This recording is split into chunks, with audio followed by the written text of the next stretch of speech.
ইফালে আইবা মিটার তো ইফালে আপনার এটা ডাইরেক্ট উপরে না এটা দিয়ে ওটা সব ভালো ইফালে ডাইরেক্ট উপরে হ্যাঁ কি কো স্যার মনে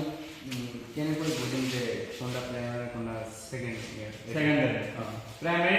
দুটো পয়েন্ট থাকে পার্ট থাকে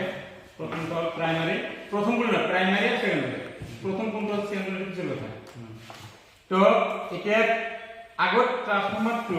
প্রাইমারি আর সেকেন্ডারি বুঝিব লাগে আর হয় মিটার হয় এতে সোয়া এইটো মিটার এই জাতীয় মিটার যিমান আছে পৃথিৱী এইটো নিয়মৰ বাহিৰত আছে কিন্তু এনে চেক কৰে কাৰণে আৰ পয়েন্টাৰ মিটাৰ যিখিনি আছে ডিজিটাল আছে সেইডাল অৰিজিনাল মেজাৰমেন্ট মাপজোখ কৰা